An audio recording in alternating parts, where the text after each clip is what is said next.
Welcome, everyone, to Rising Out of the Chrysalis Stories That Inspire with Marissa Grace, where we share life stories of struggle and triumph, not only of my own life experiences, but through the experiences of my own guests as a way to help you have breakthroughs and find hope in your own life. I'm Marissa Grace, and today I have a very special guest, Angel Avenger. Thank you so much for coming on this podcast and sharing your stories. So, Angel, tell us, your journey began a few years ago with the birth of your daughter. So, tell us, how that all began. Great. Yeah. First, thank you so much for having me here. This is amazing. I'm really excited to share with you and also to share with your audience. So thank you so much for having me. And gosh, my story really goes back almost 21 years. My daughter, who is almost 21, she was my youngest. So I have three girls, and my youngest, once I had her, I started experiencing some what would be considered postpartum. And I remember going to my doctor and saying, I don't feel good. I think I was sad. I was also restless. I got angry easily, all these kind of things that I couldn't figure out what was happening. And ultimately, she said, it sounds like it's postpartum. And I remember her saying that, it'd be a good idea for us to get on medication just for this period, to get, through the next month or two through postpartum. And if anyone's kind of been in that position, they might be able to actually relate to this, because my first response was, no, I am a strong woman. I do not need medication to help me get through life, right? I should be able to do it on my own without help. And it was kind of this sense of pride of really accepting that it's okay to get help when you need it, whether it's something like a temporary medication, or it's, asking people to help you care for your kids, or whatever the case may be. And so what I was able to do is, okay, I'll start taking it and we'll see what happens. And if I feel better, great. And if I don't, then I come off of it. And ultimately I started to feel better. And I went through what would be considered the postpartum stage. And then my doctor said, you might want to start to see somebody specifically for depression and anxiety outside of postpartum, because I seem to continue to need that treatment. And I think one thing that people don't really understand, or maybe they do, but is that when you are in depression or anxiety, when it's clinical, right? When it's not necessarily situational, when it's literally a clinical depressive state, your brain does not make the needed chemicals, serotonin, to sustain a normal life, really. I mean, I almost said joyful life, but really it's just bringing you back to this normal baseline. And so what I had to realize is that that's kind of what I needed to get me through this stage of our life, right? I had her as a newborn. I had a 17-month-old, and then I had a 5-year-old. So I was busy and I needed, a little bit of help. And I like to use the analogy that it's really the same thing as, needing to have medication to, like, if you're diabetic, right? Needing insulin because your body is not creating enough for your system to act, to be able to thrive. And you actually need this insulin in order to survive. And I know there's a lot of different kind of theories and ways that you can handle depression and anxiety. And there's not one, it's not one size fits all. It's different for absolutely everyone. And, you know, as I kind of went through these years, because like I said, it's been 21, you know, I came up with different challenges surrounding anxiety and depression. And I know that more now, right, than 20 years ago, there are more things that more different treatments. I know that we talked a little bit prior to this about some of the things that you offer, right? Like the hypnosis, or, you know, even talk therapy, or all these different avenues that we have now that we can start to get deeper inside our body to solve that. So maybe, hopefully for the rest of my life, I don't need medication. I am in that point right now where I do need it.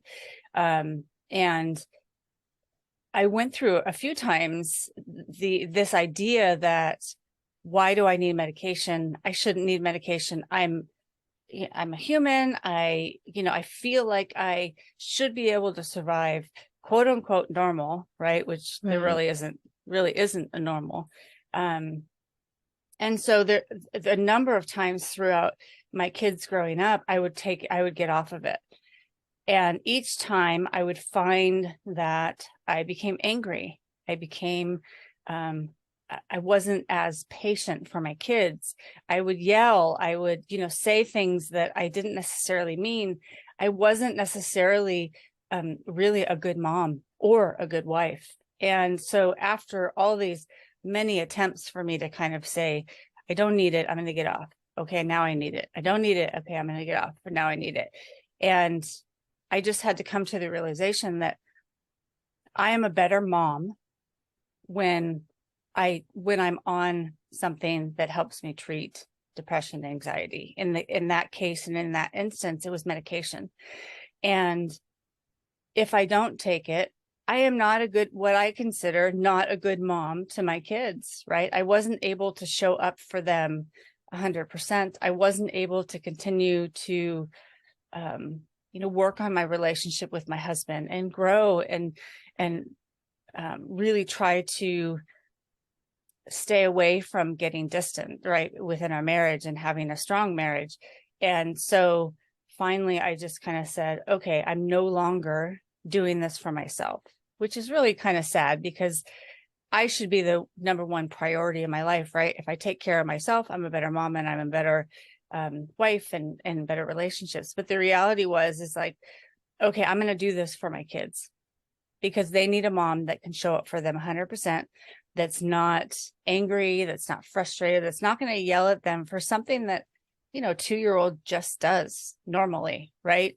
And I wanted to not be the person that I was. So I really just gave in to this idea that for the rest of, my kids' young life, and like I said, they're older and I'm still kind of being treated, but that I had to make this commitment to myself to do it for them, for their health, for their well-being, to be a better mom, to have a better environment for them to grow up in. And once I kind of made that decision, that's just where it stayed, right? It was just where I just kind of said, okay, well, this is the environment that I want to raise my kids in. And once I did that, I didn't judge myself anymore, right? I didn't look at myself and go, who are you to be, doing this or not doing this? So I really saw a big transformation once I made that decision. So I want to take you back to, after you gave birth, because a lot of times as moms, and if it's the first time we're experiencing this, right? Because we're not aware of what is depression, what is anxiety, what does that feel like? So what were the things that you were noticing with you, the behaviors, the emotions that led you to think, what, maybe there's something here that I got to look at? I think a lot of times we think of depression as, you get to the sad place and you're sad. And that is the case for many people. For me, it was frustration and just not being able to connect with people, because I was just so, really, it's a sense of anxiety, but it's a little bit different than like being afraid or being concerned about what's happening. It was more about being frustrated with everything, that was happening, and really the sense of not being able to connect emotionally with my kids. I think with depression, a lot of times it becomes this, you're not motivated to do anything, right? You just want to lay in bed. It's almost this blah feeling that you just feel like you don't care, or you can't connect, or all these things that the connection and the being able to relate to people and understand your kids and what they're going through and experiencing. And that's just kind of not there, right? It just becomes a frustration about, I just want to stay in bed. I don't want to have to get up. I don't want to have to interact. I just want to be by myself. And all those things are really incompatible, right, with being a mom of young kids. And that's really what it was about, is it was incompatible. I was not able to show up for them the way that they needed a mom to do. So the motivation wasn't there. You're getting frustrated. So every little thing was a trigger. Exactly. So which leads to, not wanting to get up, right? Because you don't want to deal with it, because you know that throughout the day you're going to get triggered, and and right. You're going to get frustrated, and then anger starts coming in, right? Because when we get frustrated, we end up getting angry over little things. Right. And it's the not knowing where these emotions are coming from that, that you didn't have before. Right. So when you became aware, like, wait a minute, why am I getting frustrated? Why am I snapping at the kids for no reason? That's the time that everyone, if you're experiencing this, that if that was not your behavior prior to, and all of a sudden you having, these types of emotions and experiences, they have to be questioned, right? We have to look at them. And medication, and I understand you coming into the doctor and saying, no, going on medication, what? For a lot of people, it's like going through a denial process, right? Well, there's not really wrong with me, but you saying that to me, you're saying that there's something wrong with me, but I'm perfectly fine. And we kind of go through that denial process, right? Because we don't want to admit that there's something wrong. And like you said, there are different type of triggers to depression and anxiety. For the most part, it's emotional or past trauma and so forth.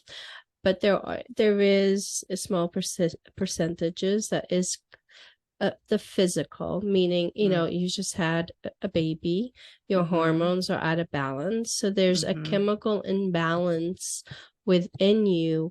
And whenever we have an imbalance on a physical level, that affects our emotional state and, our rational thinking as well. So let me ask you this. Along with that, were there any other symptoms that you experienced? Because a lot of people experiencing, depression, anxiety, they will often experience like brain fog, your sleep patterns. Right. Affect. So there's a bunch of other things that get affected as well, just not your emotional state. So how is that in your case? What else did you experience? Well, I think like what you said was brain fog. It's kind of all of that is present, right? You're brain fogged, you're not showing up, you're not able to be present in the moment. Sometimes you're always just I just want to lay down, right? I just want to go to sleep. And as a mom of young kids, that is just not an option. So how do we figure out to look at whatever symptoms you're having? And brain fog and my eating appetite changed. For me, I think it was I ate more, right? Because it just depends on, that became kind of a crutch for me to lean against, and wanting to sleep all the time, and getting frustrated and angry, and really pulling away from relationships too, right? Because not being able to understand someone who, I hate the word normal, but someone who is living life maybe in a different way, and being able to connect with them, it becomes very difficult. And all of your relationships, not most of your relationships, may be affected. I should say they might be affected, but even like parent, with your parents, your relationship might change, or family members that you really had a close bond with before, that you just don't feel like you can connect with.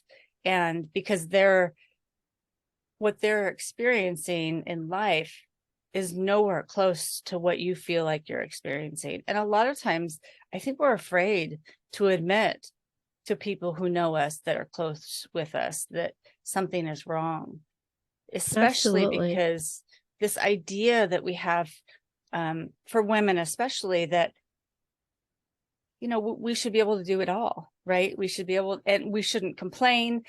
There should be no issues. We should all just be able to be the perfect mom, the perfect wife, work full time, or stay home with our kids, and just celebrate and like it all, right? And that's it's a belief system that we're kind of drilled into us, right? By society, by our own parents, by whatever religion we're in, or whatever environment that you're in, and the culture itself. There's a lot of culture that instills certain belief systems. So we're supposed to be, we're supposed to act a certain way, behave a certain way, be present a certain way, but that's not always the case. And I think it all comes down to education, right?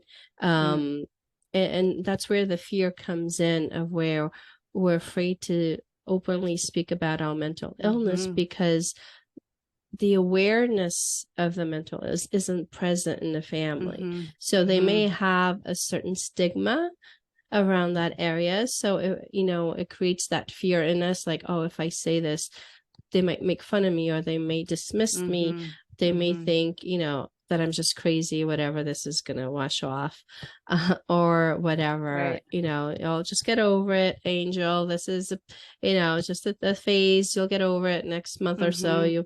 But not realizing the scope of how big it is, and that it needs to be taken serious, just like any other illness. Like you said, just like as if you had diabetes or high blood pressure, it needs to be treated. I know you've gone on the path thinking, okay, I'm going to be on this path taking the medication for just a temporary basis, which by all means, that's what medication was designed for, to be a temporary fix until you can heal. But I think over time, we just have become so dependent on them. And then there's the side effects, right? The side effects and the withdrawals of whenever we come out of them that we're not aware of. And that's what you experience every time you try to quit, is these withdrawals effects are worse than the actual symptoms that you originally had. It feels worse, because now your body over time has become so dependent on them that the withdrawal process that hits you harder. Right. And then you're like, okay, I got to get back, because, this is unbearable. And I don't recommend anybody to just kind of go off of meds on their own. You need supervision. You need a specialist to help you do that, because there needs to be assistance. You know, they have to give you some type of support to the physical body, so the physical body can deal with the withdrawal symptoms, right? There has to be nutrients that you have to give your body to be able to compensate for what's lacking, to be able to deal with all these chemical imbalances that are happening, because that's what happens. You know, there's a chemical shift within the body. You need to be able to support it, and you could do that naturally, you know, and everybody has a choice. It's up to you to choose what route you want to take. There's definitely nowadays so many natural processes and holistic doctors and practitioners that can help you through this process by assisting the body with, you know, natural supplements to give you that support while you go through that process. But you also need the doctor's supervision to guide you through the process of coming off the medication. And but then at the end, you're still left with your original issue, which are the emotions. And I have to say that meds do not take away, does not solve the problem of your emotions. Your emotions will always be there. The medications just suppress them. It kind of puts them in jail. So it locks them up in a little cell and says, okay, you can't come out now. So I'm going to lock you up. So as long as you're on that medication, those emotions that you're experiencing are just kind of locked up. And what happens when you come off of it, they all get freed up. So they're like, whoa, I'm free. I'm out of jail. I can express myself fully. And then you go through this roller coaster ride. I'm like, oh my God, what just happened? I got hit by a train, right? Because now all of a sudden, all these emotions are free to express themselves. So even regardless, the emotions are still there to be dealt with. So you still have to find ways to deal with those emotions so that they can be healed where they need to be and dissolve completely so that you can move. And this is possible. I've seen it, you know, I work with so many individuals with depression, anxiety. I've seen them do it. They're able to accomplish so much, and it's a possibility, right? But again, it goes back to understanding that all healing is self-healing, regardless of what healing it is. Whether you're taking medications, it's your belief that that medication is going to heal you, that's going to heal you. So anything that you do, take any practice or healing modality, you have to understand that it's your belief in that ultimately brings the healing into your life. Because we don't understand how powerful our belief systems are.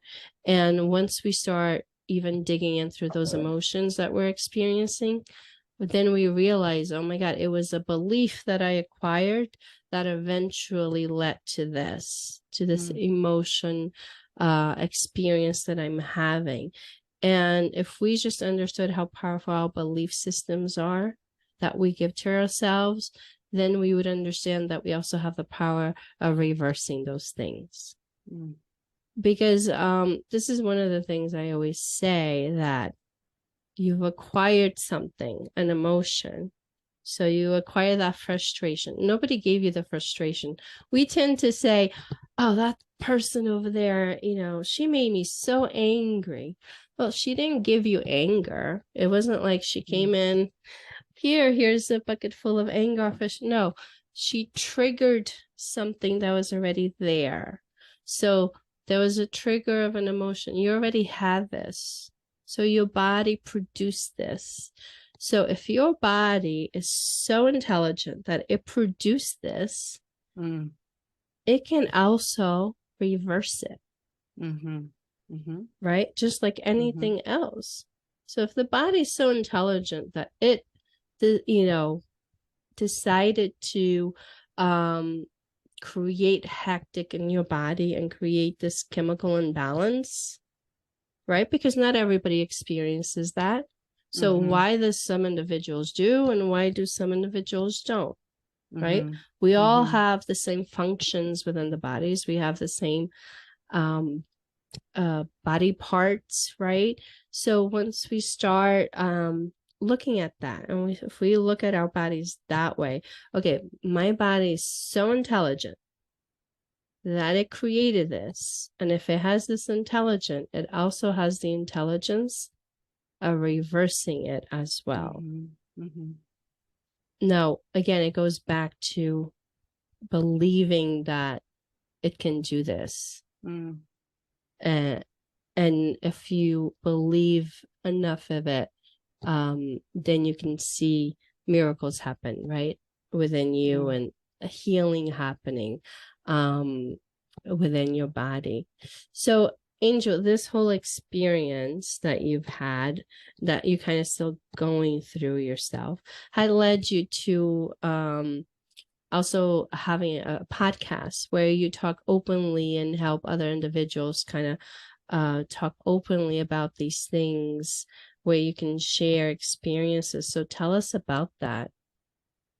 Well, yeah, my goal with the podcast was really to start to share, very similar to yours, to share with women how to create a life of joy and passion. And we all have that capability, right? We all have the things within ourselves to create what we love. And a lot of times it's about figuring out, okay, what is that, right? We go through different stages in our life, from having small kids and going back to work or staying home, to, to adolescence, to teenagers. We have all these different phases that we go through. And I think it's important to have tools and to have different things that you can take advantage of within your life and implement things.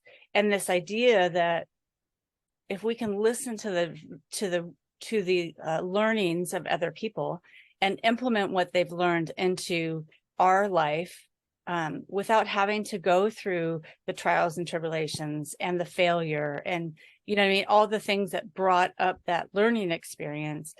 If we can, as women, share those experiences with each other and take, not everything's going to work for everyone, but kind of pick which ones really resonate with you, which ones that can you incorporate into your life that would make your life better, or go down a different path that you really want to, or to live your dreams, or to create abundance, or whatever those things are.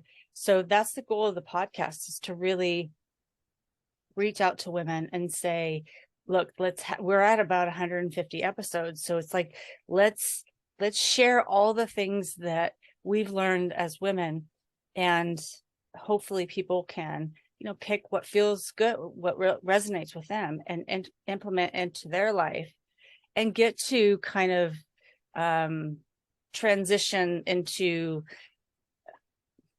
one of their goals, or transition into a better life faster, because they have the learnings of other women to be able to kind of do that, right? We're also afraid of failure.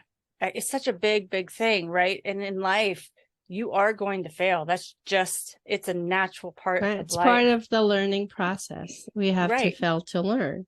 Right. And so if we are all going to experience it anyways, why is there such a big fear of it? Because every single person in this world is going to experience it. So if we could take the learnings of other people and learn from their failure, or learn from what they've learned in life and implement into our life, I think it saves us a little bit of the downfall in life, right? And then also just really start to say, when you have that failure, is, okay, what is the lesson to be learned here? Because there's always a lesson. And so rather than saying, well, that business didn't work out, or or I failed that test, or whatever it is, just say, okay, what is the learning experience here for me?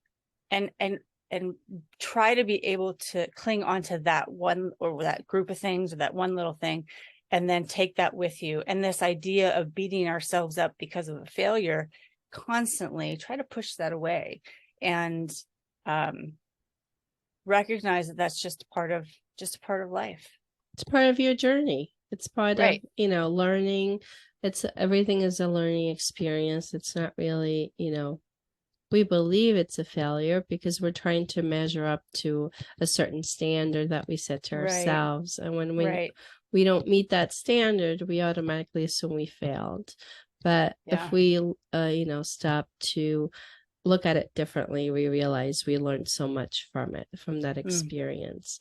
So Angel, tell us, what's the name of the podcast and where can we find you? The name of the podcast is The Soulful Mind, excuse me, The Soulful Mind. And it can be found on any app. It can be found on Stitcher or iPod or iPodcast, Apple Podcast, and all of those. All of them, Spotify, all that stuff that you can find it there. And if you are interested in kind of reaching out to me, I'm on Instagram as Angel Evinger, Facebook, Angel Evinger. I have a group on Facebook called Soulful Healing Tribe.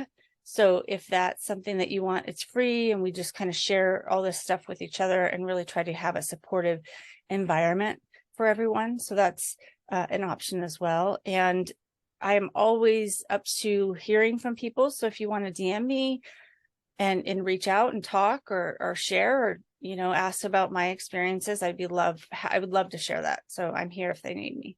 Awesome. So we'll have Angel's links below our videos. Thank you so much, Angel, for coming on and sharing your story and your experience. And thank you, everyone, for watching. Please remember to subscribe and like and share the podcast and videos so that I can get you more of these wonderful stories to you. So until next week, thank you so much for watching.